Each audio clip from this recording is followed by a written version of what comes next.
आज वो कब्रिस्तान में होंगे।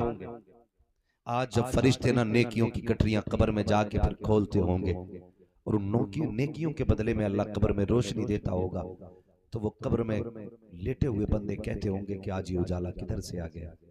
तो फरिश्ते कहते होंगे मुबारक हो, ऐसी औलाद छोड़ के आया है क्यों तेरे कब्र के अंधेरे को उजाले में बदलने की कोशिश कर रही है। ऐसे लोग होंगे मेरे सामने कि जिनके माँ बाप जा चुके होंगे, और ऐसे भी होंगे जिनके माँ बाप सलामत होंगे। तो चले मिलकर एक दुआ करने पहले, या अल्लाह जिनके माँ बाप दुनिया से चले गए हैं उनकी जन्नत, और जिनके माँ बाप दुनिया में हैं उनकी उम्र में बरकत अता फरमा। आमीन आमीन। नौजवानों, जिंदगी बहुत मुख्तसर है, और इतनी मुख्तसर है कि पलक झपकने की देर है, कब कैसे गुजर गई पता ही नहीं चलता है। हमें लगता है कि अभी 20 साल के हुए हैं, 30 साल के हुए हैं, अभी तो 50 के भी होने, 60 के भी होने हैं, अभी तो 70 के भी होने, भी बहुत टाइम पड़ा है। लेकिन कभी 70 साल वालों से पूछो कि ये 70 साल कैसे गुजर गए, वो कहेंगे ऐसा लगेगा, ऐसा लगता है जैसे कल की बात है, जैसे अभी कल 70 साल गुजरे। मैं गलत नहीं कह रहा हूं, सोचने वाली बात यह है आज हमारे माँ बाप बूढ़े हैं, कल हम पे भी बुढ़ापा आना है, और इस वक्त में देर नहीं लगने वाली है। ये बहुत जल्द जवानी बुढ़ापे में बदलेगी, सियाही सफेदी में बदल जाएगी, ताकत कमजोरी में बदलेगी, और ये सीधी कमर ये झुकने में बदल जाएगी। आज जो ये जबान के लहजे हैं ना, कल ये टूट टूट के ये अल्फाज बनेंगे। आज एक सांस में 70 बातें कह के जबान रुकता है, कल एक बात कहने के लिए 7 सांसें लेनी पड़ेगी। आज दौड़ता है तो कदम मंजिल पे जाकर रुकते हैं, कल वो वक्त आएगा कि मंजिल आते आते थक जाएंगे हम, लेकिन मंजिल हाथ नहीं आएगी।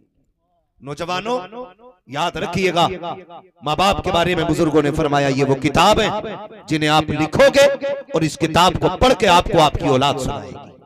यानी कि आप जैसा सलूक अपने माँ बाप के साथ करेंगे, वैसा सलूक आपके साथ आपकी औलाद करेगा।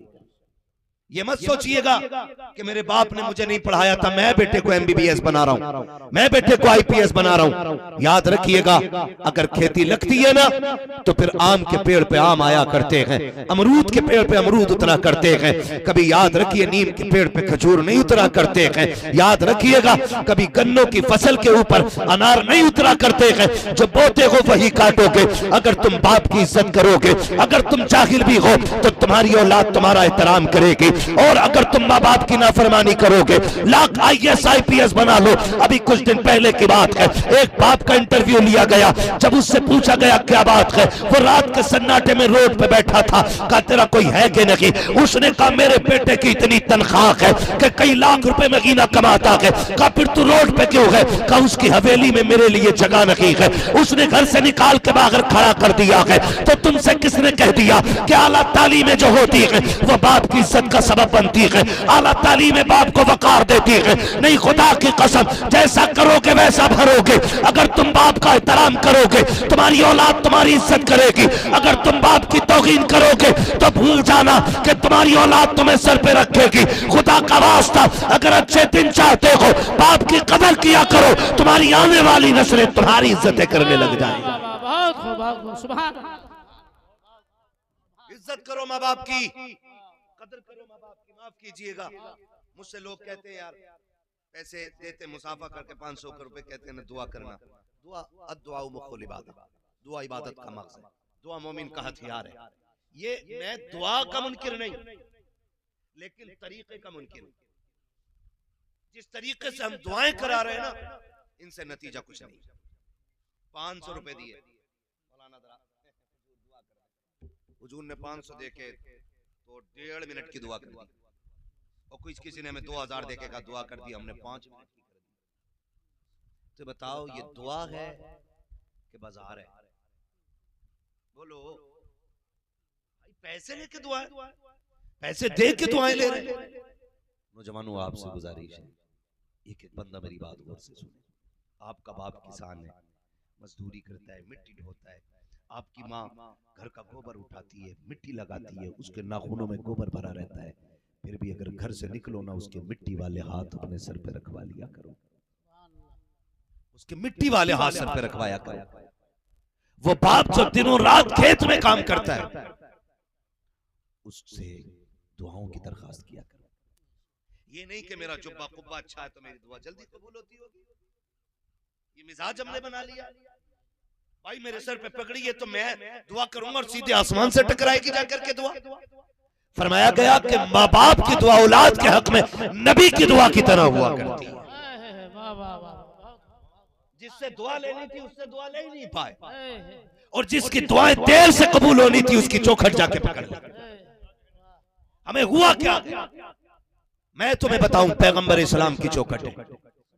एक देहाती शख्स आ गया, आके हुजूर की बारगाह में न खड़ा हुआ। महबूब कहते कहो कैसे आना हुआ?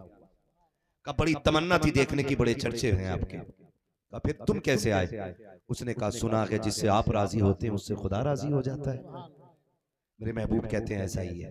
का फिर कैसे आया? का मैं हुजूर आपको राजी करके खुदा को राजी करने के लिए आया हूं। आपको राजी करके खुदा को राजी करने के लिए आया हूं। बहुत गौर से मेरी बात सुनिएगा। वो कहता हुजूर मैं आपको राजी करके खुदा को राजी करने के लिए आया हूं। महबूब तो फिर महबूब है। फरमाने लगे तू घर से चला था तो कौन था तेरे पीछे? ये हुजूर क्यों पूछ रहे हैं? और कोई गैब क्या तुमसे निगाह हो वाला? जब ना खुदा की छुपा तुम पे करोड़ों दुरूद। आका कहते हैं जब तू घर से चला था कौन था तेरे पीछे? उसने कहा सरकार मैंने माँ को रोते हुए छोड़ा है, मेरा बाप भी रोता हुआ रह गया। कहा क्यों? क्या तूने उनसे इजाजत ली? कहा सरकार मैं इजाजत ले रहा था, वो नहीं चाहते थे मैं आऊं। कहा क्योंकि उनके पास मेरे सिवा कोई और सहारा नहीं है। सरकार में उन्हें रोता हुआ छोड़ आया।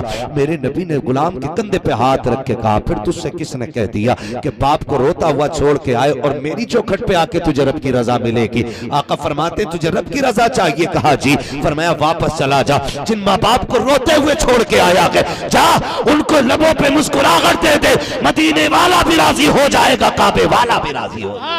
नारे तकबीर, नारे रिसालत, पैगाम आला हजरत कॉन्फ्रेंस। कम कर दें, तवज्जो है सारे लोगों की।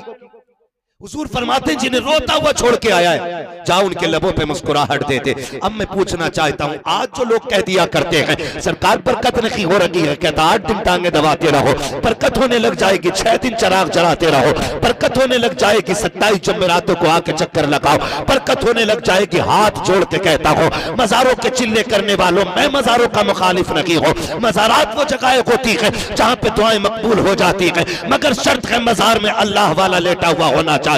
आज मजारों की भी कसरत का आलम यह है, तिरंगे शाह पतंगे शाह बनंगे शाह सबके मजार बनते चले जा रहे हैं। कसरत से मजार इतने हो गए हैं कि अब आम खास की तमीज नहीं रह गई है। अब पता नहीं चलता कौन अल्लाह वाला लेटा है कौन दुनिया वाला लेटा हुआ है। हमने सभी के मजार बनाने शुरू कर दिए हैं। तुम्हें खुदा का वास्ता दे के कहता हूं अगर हर शख्स के मजार की इजाजत होती तो सबसे पहले हुक्म होता कि हर बेटा बाप का मजार बनाए, हर बेटा माँ का मजार बनाए, लेकिन नहीं, हर किसी के मजार नहीं बनाए जाते हैं। मजार सिर्फ अल्लाह वालों के बनते हैं। खुदारा बंद करो ये मजारों के तमाशे, बंद करो ये मजारों के खेल। अब इतने मजार रखो जितने हैं या उनके मजार बनाओ जो मजार के लायक है, ताकि पता चले कि जो इस गुंबद में लेटा है कोई गुंडा नहीं बल्कि अल्लाह वाला लेटा हुआ। वाह वाह वाह वाह वाह, क्या कहने, बहुत बहुत उम्दा फिक्र, माशाअल्लाह, बहुत उम्दा। कैंप बना के रखिए, ये भी एक कैंप चल रहा है, ये भी एक माफिया है। हाँ वो एटा साइड में एक जगह एक रात में उन्होंने कई मजार निकाल दिए, नाम नहीं लूंगा, लोग चढ़ जाते हैं। कई मजार के रात मेरे खाम में ना आए थे, यहाँ 6 वली लेटे और जो भाई हमारी कौम ने टूट के उस पे चादरें चढ़ाई है, टूट के जो चादरें चढ़ाई और जो गोलक में पैसा डाला, सामने जिसका खेत था कहने लगा मुझे पूरे 72 निकालने हैं अपने खेत में। 72 मजार निकालने के चक्कर में वो भाई ये भी एक किस्म का माफिया हो गया। हमारी कौम इसके अंदर आकर के बर्बाद हो गई है। मैं पूछना चाहता हूं, सीधी बात बताकर हुजूर ये कहते हैं कि माँ बाप को राजी कर ले, मैं भी राजी हो जाऊंगा, खुदा भी राजी हो जाएगा। तो फिर पैर दबाने वाले बाबा से पूछो बता तेरी खिदमत जरूरी है या माँ बाप की खिदमत जरूरी है? जाके पूछो ना उनसे। कि तुम्हारी खिदमत जरूरी है, माँ बाप की खिदमत जरूरी है। नौजवानों, हाथ जोड़ के कह रहा हूँ, खुदा के वास्ते समझ जाना। हम ये देखते हैं कि आज मज़ारों की जो गोलकें हैं, इतनी बड़ी बड़ी गोलकें होती हैं। जो जानता है 50-100 रुपए डालता। मैं इसका मुखालिफ नहीं कि डालो ना डालो, लेकिन मुझे इतना बताओ, वो माँ जो बूढ़ी बैठी हुई है दरवाजे पे, जिसके तुम 70 रुपए का चश्मा नहीं बनवा के दे रहे हो, जिसके चश्मे की टांग टूट गई है, 50 रुपए लगा करके तुम बाप का चश्मा नहीं बनवा रहे हो, वो कई बार दिन में ठोकर खा के गिरता है, तुम कहते हो मुझे फुर्सत नहीं है। बाप वो परेशान है एक चश्मे को लेकर के, तुम 500 रुपए गोलक में डाल रहे हो। क्या अल्लाह तुम्हारे इस खर्चे से राजी हो जाएगा? मुझे बता तो सकी, जो 7 बार जाकर के हर हफ्ते में 7 दिन जाकर के मजार पे चिराग जला रखा के 7 बार उसने माँ से नहीं पूछा तूने पानी पिया है कि नहीं, तूने खाना खाया है कि नहीं, बता तेरे इस चिराग से अल्लाह राजी कैसे हो जाएगा? वो बूढ़ी माँ जब बिस्तर पे बैठी रह गई, काश एक बार बेटा भी खाने को पूछने आ जाता। एक बार बेटा जाकर के खाने को नहीं पूछता कि बंद करो ये मजारों की इबादतें, बंद करो ये शख्सियत परस्तियां, इबादत सिर्फ अल्लाह की करो, माँ बाप की फरमाबरदारी करो। खुदा की कसम, जमीन पे रहोगे तब भी खुदा राजी रखेगा, जमीन के नीचे चले जाओगे तब भी खुदा राजी रहेगा। वाह वाह वाह, क्या कहने, बहुत बहुत उम्दा फिक्र, माशाअल्लाह। दिल के पपोले चल उठे सीने के दाग से, इस घर को आग लग गई घर के चिराग से। बताओ कौन नहीं चाहता है कि मैं बाप हूं? कौन नहीं चाहता कि मेरी लंबी उम्र हो? सारे ही चाहते हैं ना। तो फिर लंबी उम्र चाहते हो तो उसकी खैर की भी कोशिश किया करो, खैर की भी कोशिश किया करो। तो ये मत सोचना कि भाई इतना इकट्ठा कमा के रख दूं ताकि मुझे बेटों के आगे हाथ ना फैलाना पड़े। इस धोखे में मत रहना। जब तकदीर का कलम चलता है तो तदबीरें रखी रह जाती हैं, ये याद रखिए। आप ये मत सोचना मेरा बैंक बैलेंस है, मैं अपने अब्बा को 5 रुपए नहीं देता था, मैं तो निकाल के खाता रहूंगा। एक फोड़ा अल्लाह निकालेगा कमर में, तेरा पूरा बैंक बैलेंस खाली, और फिर तुझे उसी मकाम पे लाके रखेगा जहां तेरा बाप था। बच नहीं पाओगे। याद ये बुजुर्गाने दीन बैठे हुए, अल्लाह सलामत रखे, अल्लाह इनकी जूतियों का सदका अता करे। हाँ, जो चंद गुनाह ऐसे हैं जिनकी सजा अल्लाह ने दुनिया में भी रखी है और आखिरत में भी रखी है, उन्हीं में से एक जुर्म ये है माँ बाप की नाफरमानी करना, जिसकी सजा दुनिया में भी है आखिरत में भी, और उसकी सजा आखिरत में भी है। और मैं तो नौजवानों से कहना चाहता हूं, खुदा की कसम माँ बाप की खिदमत करने लग जाओ। बड़े बड़े बिजनेस फेल है इसके आगे। जब उनकी झोलियां फैलती हैं ना तो अल्लाह फिर नस्लों के रिस्क का इंतजाम फरमा दिया। वाह वाह वाह वाह वाह वाह, क्या कहने, नस्ल के रिस्क का इंतजाम फरमा दिया। माँ बाप कितनी बड़ी दौलत है। और बंदा ना 10 रुपए की दवा दिला के कहता जाओ बैठो, अभी तो दिलवा के लाया था तुम्हारी दवा। ये मैं सफेद वाले बुजुर्गों से कह रहा हूँ, ये बैठे हैं और भी आपकी महफिल में होंगे सफेद बाल हैं। खुदा की कसम खा के बताओ कौन है जिसे माँ प्यारी नहीं है, कौन है जिसे बाप प्यारा नहीं है? आज है तो नौजवानों हम कदर नहीं करते हैं, तो उसकी आवाज़ हमें बुरी लगती है तो हम उससे लड़ जाया करते हैं, तो उसकी आवाज़ पर गुस्सा करते हैं, तो कहते हैं जी कोई बात नहीं है तो उसको देखने के लिए तैयार नहीं है। जिस दिन ये चले गए ना उस दिन तड़पते रह जाओगे, पूरी दौलत लेके फिरोगे, हाथ में कोई तुम्हें माँ बाप जैसी दौलत दोबारा नहीं दे सकता है, कोई नहीं दे सकता है। आज है तो कहता तुम्हारे खर्चे उठाऊं कि अपनी औलाद का खर्चा उठाऊं, तुम्हारे खर्चे उठाऊं कि बच्चों के खर्चे उठाऊं। आज अगर 10 रुपए कमा के लाते हो, 5 रुपए की चीज बच्चों के लिए लेके आते हो, तुम माँ बाप से छुपा के लाया करते हो। तुम नहीं जानते हो जब तुम माँ बाप से छुपा के लाते हो तुम्हें माँ बाप की वो कुर्बानियां कैसे भूल जाया करती हैं। मुझे बताओ तो सही, कल ये बाप जब मजदूरी करता था, अभी कुछ दिन पहले की बात थी, मजदूरी करने के लिए कुछ लोग गए, यानी गोश्त खरीदने के लिए गए, तो भगवा आतंकवादियों ने आकर के उन पे हमला किया। बच गई जान, किस्मत अच्छी थी, वरना मारने में कसर नहीं रखी थी। बहाने बना करके मुसलमानों को मारा जा रहा है। लेकिन सिर्फ इतना समझाना चाहता हूँ, वो जो किसी दंगाई के आकर हथकंडे चढ़े थे वो भी बाप था, वो किसी का भाई भी था, वो रिश्तेदार किसी के रिश्ते निभाने के लिए आए थे। तुम्हें क्या लगता है यूं ही हम पल गए हैं, ऐसे ही जवानी आ गई है, ऐसे ही हम 6 फीट के हो गए हैं? ऐसी कितनी सोबतें हमारे बाप ने उठाई है, तब जाकर के हमें जवानी की दहलीज पे कदम रखने का मौका मिला है। कितने लोगों की गालियां बाप ने खाई है, तब जाकर के हमारे जेब पे कलम आया है। कितने लोगों के ताने बाप ने सहे हैं, तब जाकर के हमें ये वकार मिला है, हमें ये मकाम मिला है। आज इस मनसब पे बैठने के बाद अगर हम बाप को मुंह ना लगाएं तो हमसे बड़ा बदबख्त कौन हो सकता है? इस मकाम को पाने के बाद अगर हम बाप की इज्जत ना करें हमसे बड़ा कमीना कौन हो सकता है? और तुम्हें खुदा का वास्ता, जितने चाहो बुलंद हो जाओ, जितने चाहो ऊंचे हो जाओ, लेकिन कभी माँ बाप के सामने ऊंचे ना होना। होना, कभी उनके सामने बुलंद ना होना। तुम नहीं जानते हो जिंदगी का मजा क्या है। मजा तो तब है जब IPS अधिकारी आप बन जाए, IAS आप बन जाए, और जब घर में आओ फिर अपनी पगड़ी उतारो, अपना कैप उतारो, अपनी वर्दी उतारो, और माँ बाप के कदमों में फिर गुड्डू बन के बैठा करो, पप्पू बन के बैठा करो। लोग ऐश तलाश करने के लिए कोई कश्मीर जा रखा है, कोई नैनीताल जा रखा है। आओ मैं तुम्हें बताता हूँ, आराम न कश्मीर में रखा है न नैनीताल में रखा है, रब ने आराम उठा करके माँ के कदमों में संभाला रखा है। इनके कदमों में बैठा करो, क्या कहने, इनके पास बैठ करके इनसे दुआएं लिया करो। अल्लाह ने इनके कदमों में बरकत रखी है। आज इनसे लेता ही कोई नहीं, लेता ही कोई नहीं। अपने अब्बा से कहता तुम चुप रहो, तुमने क्या देखा, गांव से बाहर ही नहीं निकले तुम। मैं पूरा मुंबई घूम के आया हूं, तुम्हें हाजी अली पे छोड़ दूंगा तो तुम घर नहीं आ पाओगे। ये दिखा रहा पावर अब्बा को बेटा। हाँ, तुम्हें नाकासा की छोड़ दिया, तुम फला फला नहीं पहुंच पाओगे। तुम क्या जानते हो, तुम चुप रहो, तुम घर में रहो, मैं बड़ा हूं। वो याद रखना, हुकूमत करने वाले दिलों पे कभी कभी मिला करते।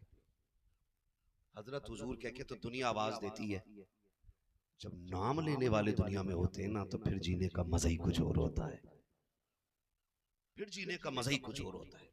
जब नाम लेना बाप और माँ, फिर कलेजे ठंडे पड़ जाते हैं, कलेजे ठंडे पड़ जाते हैं। आपसे मेरी गुजारिश है, कभी माँ बाप से बड़े न बनना, और बन भी नहीं सकते हो, बन भी नहीं सकते हो, कितनी भी कोशिश कर लो। वो कुछ दिन पहले की बात है, एक नौजवान का एक्सीडेंट हुआ, हादसे में उसकी रीढ़ की हड्डी टूट गई।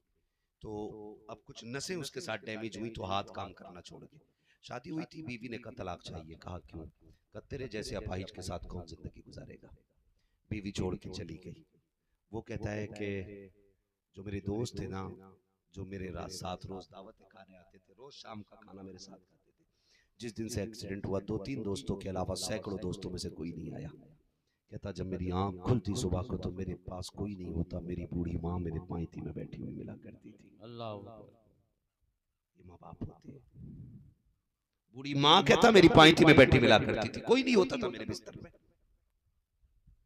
एक अपाहिज बेटे को माँ बाप पूरी जिंदगी पाल लेते, लेकिन एक मजबूर बाप बेटे से 6 महीने नहीं पाला जाता है।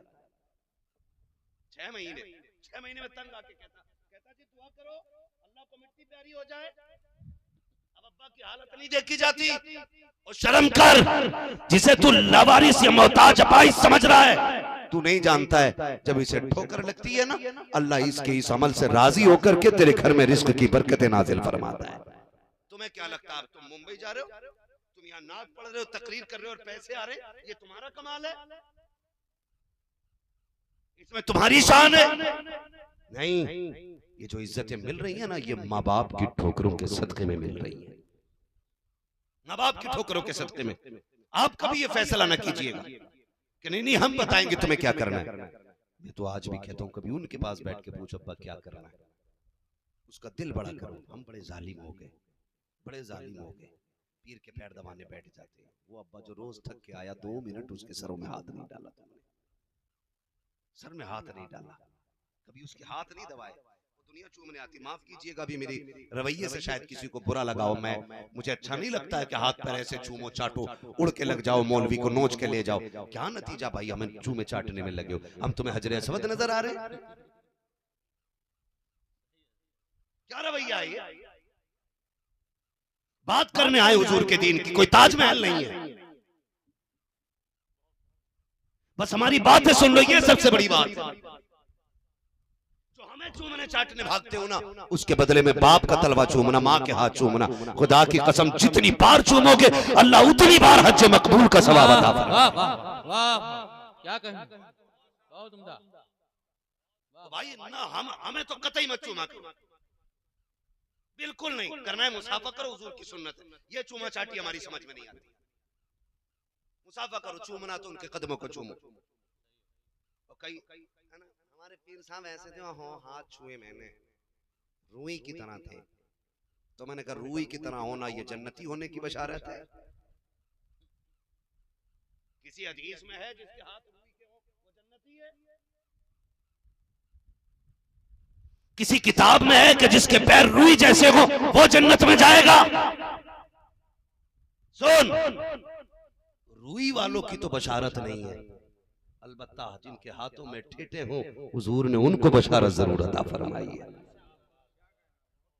जिनके हाथों में टेटे पड़ गई हैं। आज हजरत हमारा मुआशरा इतना सफाक, इतना जालिम हो गया है कि हम रिश्वत लेने वाले आईपीएस के बेटे को बेटी दे सकते हैं, लेकिन हलाल के लुक़मे खिलाने वाले बंदे को बेटे घर का दामाद बनाने के लिए तैयार नहीं। ये अलमिया हमारी कौम का, ये अलमिया हमारी कौम का। हमारे लिए हराम की दौलत से बनी हुई बिल्डिंग अच्छी है, हलाल के लुक़मे खाने वाली कौम अच्छी नहीं। जबकि ये जिंदगी बड़ी मुख्तसर है, 60 साल 65 साल 70 साल 100 साल और बढ़ा लो, चलो 150 साल है। कोई नजर में इतनी उम्र का? बोलो भैया, है कोई तुम्हारे गांव में? है कोई 150 साल का? नहीं है ना, हमारे इलाके में नहीं है। इससे ऊपर सुई जिंदगी की जागी नहीं रही है। बाकी अल्लाह कादिर मुतलक है, जितनी चाहे आगे बढ़ा दे। लेकिन जो हम देख रहे हैं, इससे ऊपर सुई जाने को तैयार है। बोलो, इससे आगे तो सुई जाने को तैयार नहीं है। मुझे बताओ, जिन बच्चों के पुराने कपड़े, उनकी जिंदगी नहीं कट रही है, और जिनके पास कोट वोट ठाट वाट है, उनकी भी कट रही है। फर्क कितना दोनों में? गरीब रब को राजी करके काट रहा है, और ये हराम कमाने वाले रब को नाराज करके काट रहा है। सिर्फ इतना फर्क। मैं नौजवानों से कहना चाहूंगा, खुदारा, आपका बाप मजदूर है ना, ईंटें उठाता है ना, उसने भट्टे पे ईंटें ढोई है, ये रक्षा चलाता है ना। आपका बेटा जिंदगी भर मुंबई में ठेला लगाता रह गया, तो उसको हकीर ना समझना। जब वो ईंटें उठाने वाला बैठा हो ना, उसके कंधों पे आना और प्यार से दबाना शुरू करना। वो कहे, क्या बात है कि अब्बा पूरी जिंदगी इन कंधों पे हमारा बोझ उठाता रह गया, आज मैं तेरे कंधे दबाने आ गया हूँ। खुदा की कसम, उसके कंधे दबा, जैसी वो मुस्कुराएगा खुदा की रहमतें मुस्कुराना शुरू कर देंगी। आज बेटे कहते, तुमने मेरे लिए किया क्या है? क्यों? कहा, देखो गुड्डू की देखो कितनी ऊंची बिल्डिंग है, पप्पू की देखो कितनी ऊंची बिल्डिंग है। बाप अपनी मेहनत पे फिर अफसोस करता है, काश मैंने तेरी तरबियत ऐसे न की होती।